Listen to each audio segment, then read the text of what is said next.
Now available in paperback and Kindle Unlimited, E-Steam: The Sands of Time. It's action and adventure in ancient Egypt in this terrific teen time travel romance. Get your copy of E-Steam: The Sands of Time at your favorite online bookseller today. A couple of weeks ago, I had my 8,000th sub video. And in that video, I proposed to do a Q&A where I would answer fellow YouTubers' questions. Now, I'm going to answer some of those questions in this video. And the first question comes from longtime viewer of my channel, Jessie King, and she asks, when did you start YouTube and what made you start? Now, I started YouTube back in 2011 making videos after I saw several YouTubers I used to watch on the regular, like Dan Freeman, Rick Scorpio, and Harvey Superboy and General Backlash, getting their channels flagged and their accounts terminated as a result of what many call in Black YouTube the first gender war. And I made a video speaking out for those brothers because I did not like the censorship I saw going on that led to these black men getting their channels terminated, because these black men were simply stating their opinions, and what I saw going on online was a campaign to take these black men's channels down under the guise of hate speech.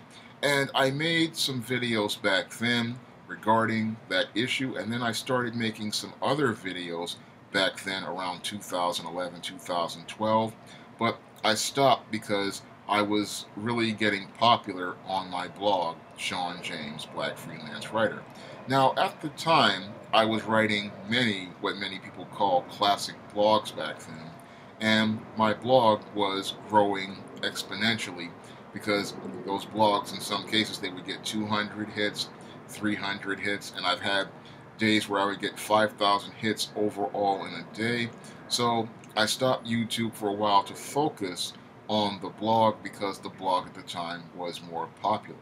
However, as my audience grew on my blog, I wanted to try to reach new audiences as I was expanding the SJS Direct imprint, and I believed that I could reach more people on YouTube to be able to sell more books to them. So I thought to make more videos because I thought of it as a way to reach new readers and let them get to know me, because most people, when they go out here and buy books, they don't just buy the book because they like the story, they also like the author. So I wanted people to get to know me and get to know who I was, and I wanted them to get to know me so that I could reach new readers for my books, and I could build a platform for the SJS Direct imprint on YouTube. So that was the primary reason why I started doing YouTube again, was because I wanted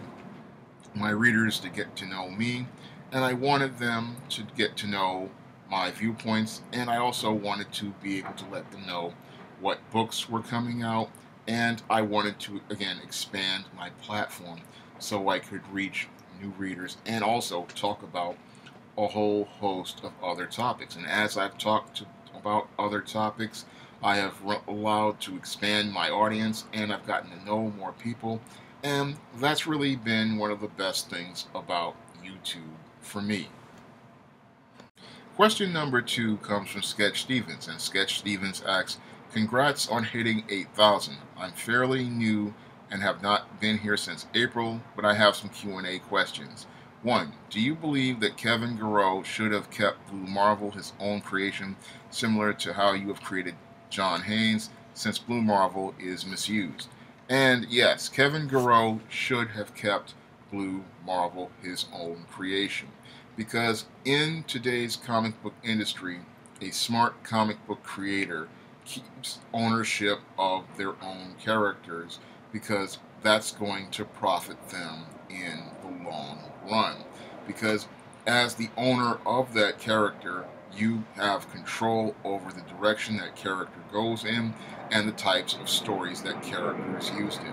And clearly, Blue Marvel has been misused by Marvel Comics and not made to actualize his potential under Marvel Comics, because Marvel Comics, as a corporation, is primarily focused on making sure that their black characters remain in the background, while the heroes created by white people remain in the foreground and are placed at the forefront. So a character like Blue Marvel would never be able to actualize their potential on the Marvel platform, because the Marvel platform is designed for characters like Spider-Man, Captain America, the Hulk, Iron Man. It is not designed to be a place for a character like Blue Marvel to really get the push or get the kind of stories that would allow the character to become a popular character.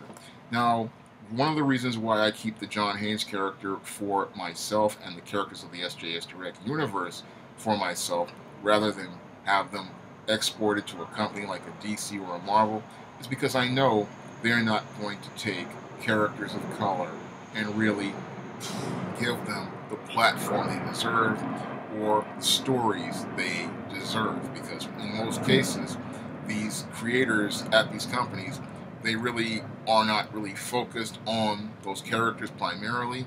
But you as a creator, you created this character, you know the strengths and the weaknesses of the character, and you know what type of stories to write and craft to make that character stand out in a crowd of people. And that's why a creator like myself, it's best for us to keep our characters, because we can write the kind of stories that make these characters compelling, make these characters exciting, and make these characters appealing to large audiences.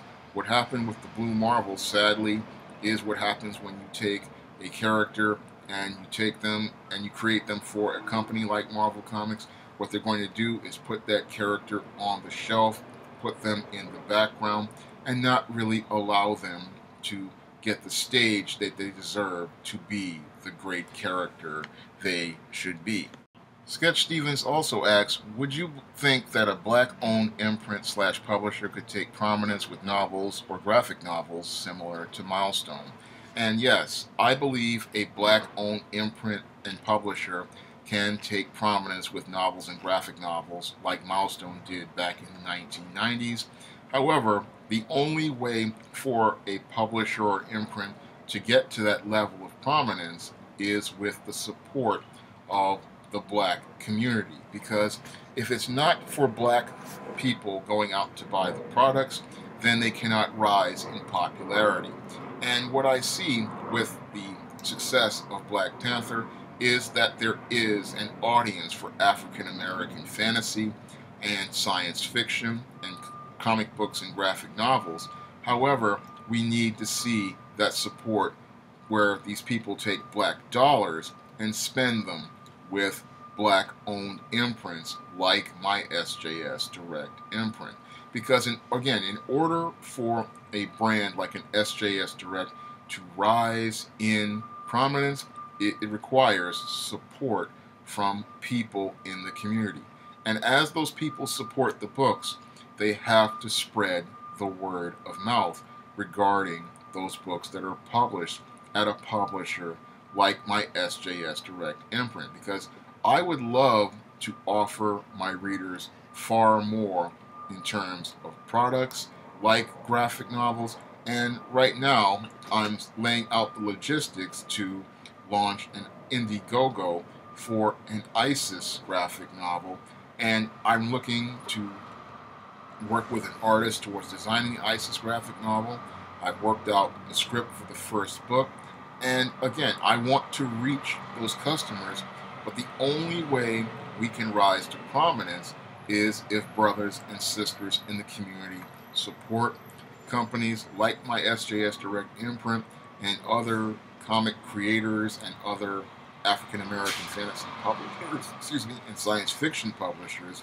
Because what becomes prominent and popular in our community is based on us and based on what we spend money on. So we have to put the dollars behind African American publishers so that they can give us comic books, graphic novels, and fantasy and science fiction novels. Because if we put our money into a brand like SJS Direct, we make that brand into a prominent brand. by our continuing support, because where we spend our dollars, that's going to make that brand strong, and it's the dollars we spend that allow a publisher like myself to take a brand like SJS Direct to the next level. Sketch Stevens also asks, would you ever see yourself as a literary mastermind? And the easy answer to that is no. I wouldn't see myself as a literary mastermind because I always believe that a writer has to continue learning, and there's so much more for a writer to learn. While I believe I'm a fairly decent writer who can put together a pretty decent story, I'm always looking to learn new story models, new story techniques, and I'm always looking to learn, because the best writers out here know that storytelling is a fluid thing and story models are always evolving, and the best writers understand that they have to be humble if they hope to learn more about writing. So I don't see myself as a literary mastermind, and I always believe that it's the audience who is the ultimate judge of what makes a story great. So I don't see myself as a literary mastermind. I just believe that the audience is going to pick up what they like, and if they like my work and they want to share it, I really appreciate it, but I don't see myself as great. I see myself as someone who just learned a few things and wants to share them with his readers. Percival 917 asks two questions. The first one is, if you had a chance to talk to a white or other non-black writer about their own African-American-led story or property, what would you say to them?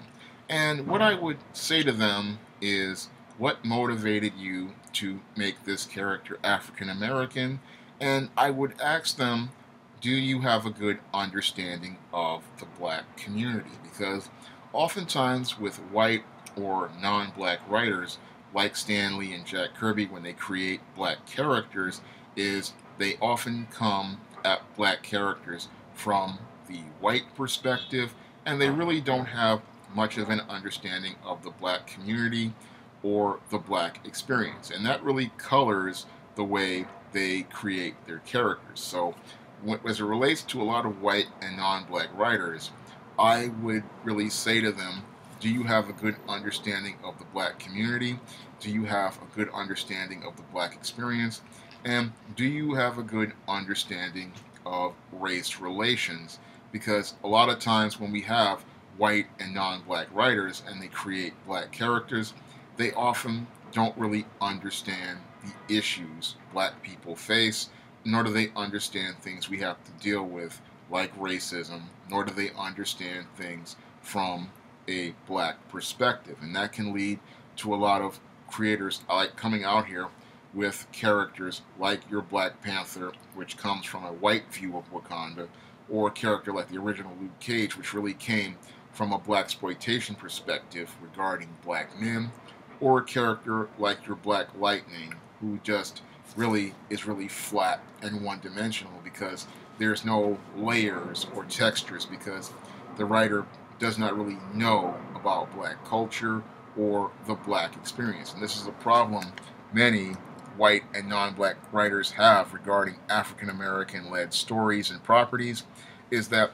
they'll create a character who is a black character and not a character who is black, because a black character is based on a white person's view of what black is and not coming from a experience of being black. A character who is black has internal character traits and characteristics that black people know and relate to and comes from a black experience, and that's something that a lot of white and non-black creators can't understand because they don't really live in the community, nor have they interacted with black people enough to understand it. Now, there are some white and non-black writers out there who have black friends, have black family members, and they have a better understanding of things, so they tend to write a more richer and more multidimensional character than someone who has never had much interaction with black people. And usually you can tell the difference because it's going to show on the page versus someone who has had black interactions and knows black people versus someone who has no interactions with black people at all and no experience with black people at all. So that's one of the things I would want to talk about with a white or a non-black writer about the black characters or stories or properties, is making sure that those characters come from a place where you have had those experiences with black people and you know how to present a balanced story regarding black people and the black experience. Percival 917 also asks, what would you say if they ask for constructive criticism or advice? Now, the constructive criticism I would give a lot of these white and non-black creators is to actually go out here and do your research. And what I mean by doing your research is learning about the black community, learning about black history, learning about black culture, and studying black culture as it relates to characters. Because oftentimes when I go out here and I design black characters, I just don't create a character who is a certain skin tone. I often talk about the history as related to a character. I talk about their relation to parts of our culture. And I often talk about their experience from a different time period or a different era. So I'll have a character like a Matilda Crowley, and I want to talk about how she relates to the goth subculture. So when I would create that character, I would do research on the goth subculture, and I would also do research on African Americans in the goth subculture and learn from them their experience so that the character is rich and multidimensional so that people could see what makes that character stand out as a person, because it's about creating a character who becomes a person and not a skin tone. That's part of the advice I give to any writer regarding black characters, is doing your research. And I often do a lot of research when I'm writing and designing characters because I want them to feel as real to the reader when they're on the page as if they are standing there. And this is something a lot of creators don't really take the time to do. Now, when I go out here and like I do a story like an ISIS imitation of life, where I'm talking about life in Jim Crow America, and ISIS's friends at the time, Alma Travis, who was Native American, and Doc Flowers, who is a black girl growing up in Jim Crow. Again, I will read about various books from the time period. I will look at magazines. I will look at photos. And again, I will use lots of research so that the character comes to life in a way that you can see them in that time period and you can see them in that era. That's just for a historical character. But for other characters, I will also do more research. And this is something that every writer who writes African American characters needs to do on the regular, is do extensive research so those characters come to life. And when you're telling a story about African Americans and the African American experience, people can see something they relate to, see something they know, and see something that they can feel is real to them. And that's something I do, whether it be in a story about African American Goths like the Spinsterella trilogy, or a story like the Thetas, which was about an African American sorority. I just sat there and I did extensive research on black sororities and black culture. And people who read the Thetas said it was so real that it felt like it wasn't. They didn't believe that a man could write that type of story because the characters were so rich and multidimensional. And when I go out here and I create characters, again, I want that story to be as real as possible for the reader. So I try to draw from my own experience. I try to draw from magazines, culture, and I want that story to resonate with the reader. And that's something that all writers need to do in their stories. And when you're doing with African American characters, you really want to make sure that you've done enough research, because most writers write best what they know, and when you know a subject, you know it like the back of your hand. So when you go to the keyboard to write it up, it just comes across as real to the reader because you're writing from your personal experience and your physical experience, and all of that again is from your research. So you have to do your research if you're going to write African American characters, and in a way that presents them as balanced and humanized, because as you do your research, like when I did for the Spinsterella trilogy, and when I watched all those goth videos and I talked to goth people in the subculture, I learned about the subculture to the point where I literally was became like it just became real to me, and I began to understand everything just from watching the videos and talking to people, and I was able to present one of the most balanced pictures of the Black goth subculture and Black people in the goth subculture.